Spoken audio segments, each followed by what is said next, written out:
Hello there. What is going on, everybody? X-Wing news today. We've got ourselves a new rules reference update with some cool new changes, some interesting new changes, and we've also got points for the epic and huge stuff that's coming. It's coming very, very soon. So you know when those points come out, you know it's going to be very, very soon. So we're waiting here with bated breath for these new huge and epic updates to come out. I also want to remind you guys about the sponsor, Luxury Playstyle. Big thanks to them for sponsoring this channel. We also have an awesome 15% code for you to save 15% by using code Crabbok VIP. Now, folks, these are amazing tokens. I use them in all of my games. Full metal, double-sided, beautiful tokens, really going to enhance your game. With the holidays coming up, this is a great gift opportunity. Tournament support, let your local stores know to pick these up. They can save 15% as well. They'd make great prize support. Plus, if you're looking for maybe just to outfit one particular ace, maybe you want just Darth Vader to have the high-end tokens or something like that, they have this whole setup where you can customize your order so you don't have to get a whole bundle. Or if you want a bundle, but then you want some more shields,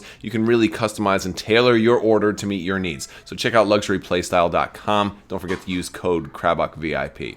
All right, so with that being said, let's jump right in to this FAQ because there's a lot of changes here. I'm probably not going to talk about all of them, but I am going to go down and talk about a couple of them. One of the biggest, and as we scroll down, and I'm just using this as my guide, is that you've got this new modifier of defense and also attack dice of 6. So now there's not a whole lot of ships that can get more than 5 right now, but for a lot of different combinations. But I think this is good future proofing. I can't, off the top of my head, I can't think of anybody that's attacking with more than 6 right now.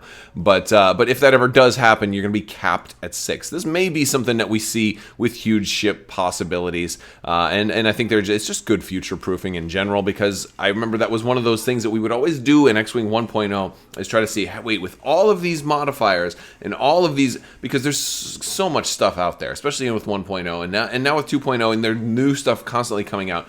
If you really factored in every possible upgrade, you could build this dream team scenario where you end up getting 12 or 14 attack dice or something crazy like that. So in interest of keeping things simple, that has been capped now at 6. So that is cool. There's some additional rules for huge ships that are all in appendix for huge ships, including turrets and things like that. Again, attack dice, maximum of 6. We're going to go through all of that. Bonus attacks, a lot of that. Now, charge. Now, shields are now counted as a charge. There's 4 types. You've got shield charge. You've got standard charges, which is just your charge. But now, force are considered charges. Shields are considered charge. And energy is also considered charge. And those are... I have a feeling that's also there just for future proofing, because there's going to be things that are probably referencing all types of charge, like spend one of your choice. Probably, for example, if huge ships take stress. So that's ideally where I think that is coming from. There are some things, a lot of the stuff is going to be highlighted in pink. By the way, I'm going to put a link to both this and the points in the description below, so you can be sure to check those out. But as we go down, there are some new rules for remotes as well. Again, I'm trying to just go through everything kind of quickly here and really not get into too many of the specifics. I'm really more interested in the huge ship FAQ. And that's for the appendix for huge ships, because that's going to deal with a lot of this, because they're getting closer. So we've got this whole appendix for huge ships right here, and they're giving you movement examples. They're giving you deal with stress, like so after a huge ship gains a stress token, it must spend 1 energy to remove a stress token if able. After they recover that energy, it must spend 1 energy for each stress token it has. Then it removes 1 stress token for each energy it's spent this way. Otherwise, a huge ship interacts with stress tokens the same way. So, all right, my guess that it was going to take away any type of charge was incorrect. So there you go. Now, turret indicators. Huge ships can have up to 2 turret arcs, indicating it equips 2 upgrades that grant a single or double arc indicator. If a huge ship has 2 upgrades that granted a turret arc, place 1 turret arc indicator on one mount and a different colored turret arc indicator on the other mount, then paste the position number that matches the color. So you're going to use color, black or white, to say which one is which. Oh, that's brilliant. All right, so I like that. That makes sense. I was actually curious how they were going to do that with the turret arcs. And so yeah, this whole appendix is all of the huge ship rules. So I like the way that they've done The turret, the arcs, I like a lot of that. So again, I'm not going to read all of this because I don't want to take up all of your time, but I will put a link to this in the description below so you can easily identify which turret goes to which. I think that's very, very cool. I think huge ships are going to be a lot of fun. So speaking of huge ships, let's transition over to our points. So here we go. We've got our points upgrade, and then on top of that, we've got some of the upgrades and everything down here. So I'm going to start off at the top. We've got our CR90 Corvette. Now, first thing I want to point out is for both versions of faction, they're the same points. So our Alderaanian Guard for the Rebels and the Republic Judiciary both cost 146 points, making it second in highest ranking points amongst huge ships. At least, why am I doing a voice right now? I don't know why. I just feel like maybe it's appropriate to do super silly, goofy voices. All right. So we've got... Yes, we got the Alderaanian Guard. Now you're going to notice also that the title is only for the original factions, so the new factions don't have the title available. So we can see right there that title is, and for the most part they're kind of the same. You know, the CR90 Corvette is going to be the same for both, minus the title and minus the name, and but the points are the same. You still have this command upgrade here, and the command upgrade is pretty cool, and it's like kind of allows them.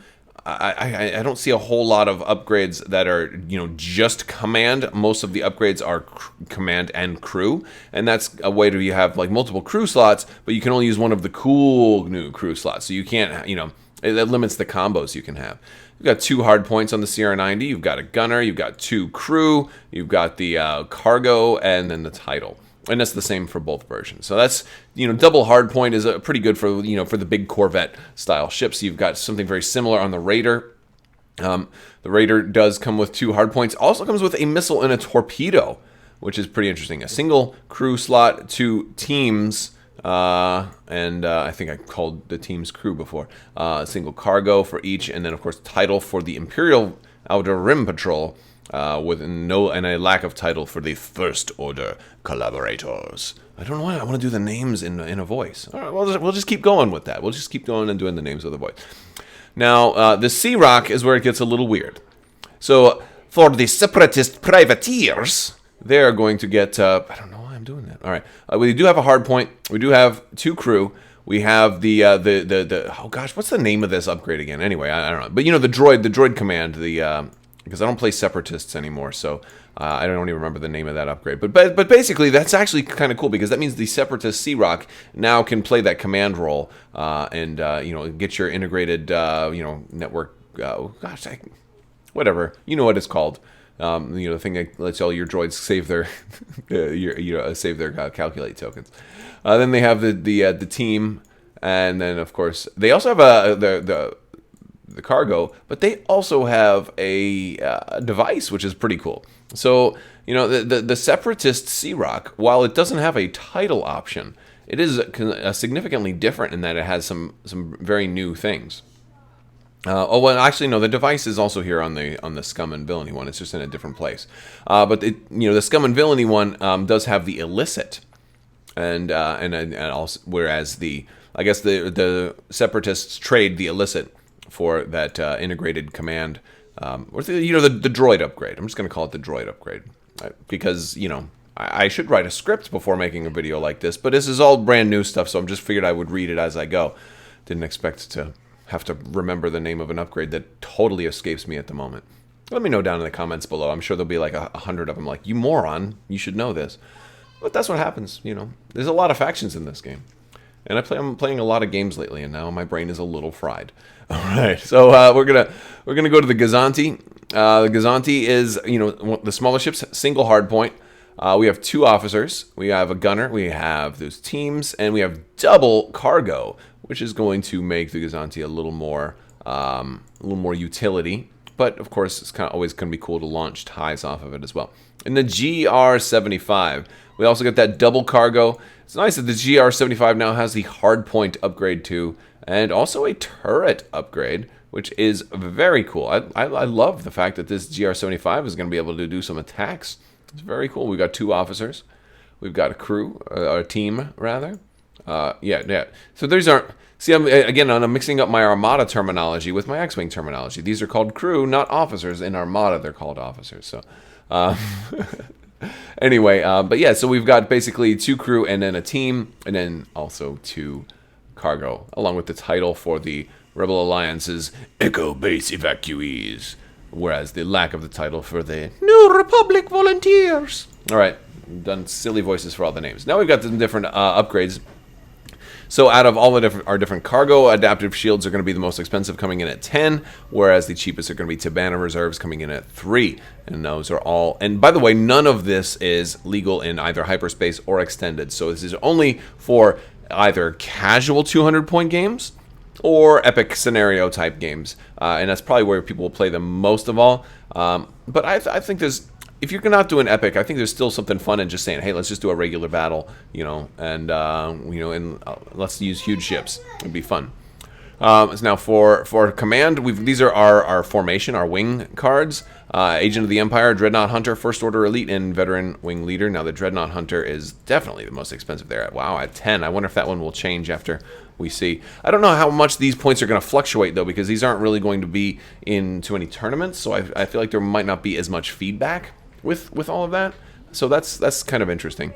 And also, because it's a command, you're not assigning these to a huge ship. Maybe that's, I have actually been remiss in how you actually use these. You probably have to have a huge ship in order to use one of the... No, but they said you didn't have to have a huge ship in order to run epic stuff with the wing tool. So, yeah, I'm just curious, like, why they put this command symbol on these cards when regular ships don't have a command option. So I don't know. I'm gonna have to clearly read the rule book for this stuff when it comes out, because that's just confusing me a little bit. All right, so out of our officers here, these are not sorted by points. So we have Ramus Antilles is gonna be our most expensive, and he is pretty cool.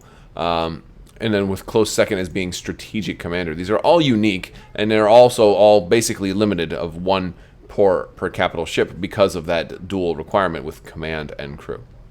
And our cheapest looks like it's a tie between Asmorgan and Jan Dodana.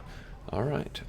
We do have the Corsair Refit, which is limited of 2 for the Sea Rock. That's the Sea Rock's upgrade. And I like that one can go on either as well. But that's 15 points. But it's a pretty cool upgrade. But 15 points, that's expensive. You've got a Torin Far crew. And again, she is also not limited. So even though she is not requiring command, she is certainly restricted right there. All right, so on top of Torin Far, we've got the ion cannon batteries, ordnance tubes, all the hard points. Looks like our most expensive is by far is the turbo laser battery, and then our cheapest is going to be those ordnance tubes, but that's not really a weapon, so the cheapest will be the ion cannon battery. For our elicits, we have 3 new elicits that are not going to be legal on regular ships, or at least in regular games. And then of course we've got our teams down here, with our most expensive being Sensor Experts for 10, and our cheapest being the IGRM droid for only 2. We have lots of titles here. Out of all of the titles, I think our most expensive here is the Luminous for the GR75, which is 12 points. And our cheapest title comes in at only 3. I think 3 is going to be our cheapest title, and that's the Corvus. Awesome title. It's really awesome in Armada, by the way. And yeah, I think that is about it for all of our points. Again, there will be links to these in the description below, so make sure you check that out. And let me know if you're excited for the Epic kit and also the huge ship conversion kit. Are you going to pick up? I want to hear from you guys, because there is still time to enter the $100 Amazon gift card giveaway. So all you have to do to enter that is be a subscriber and leave a comment. Let me know which of these epic and huge expansions you're most excited about. Are you going to be picking up maybe another CR90? Are you going to be picking up your first huge ship? Possibly. Are you just going to stick with a conversion kit, or are you not interested in any of this at all? Maybe just Epic is your thing, and you're looking to just use that wing tool and have some good, fun multiplayer game. Maybe you're going to run Aces High with like 7 of your buddies, and everybody's just playing one fighter. I think there's so much really fun, casual, friendly stuff coming for X-Wing that I'm very excited. So I hope you are too, and I think that's all I've got for you right now. I want to thank you guys so much for watching. I also want to thank my patrons on Patreon. You guys are fantastic, so thank you for your continued support, and as always, have a great day.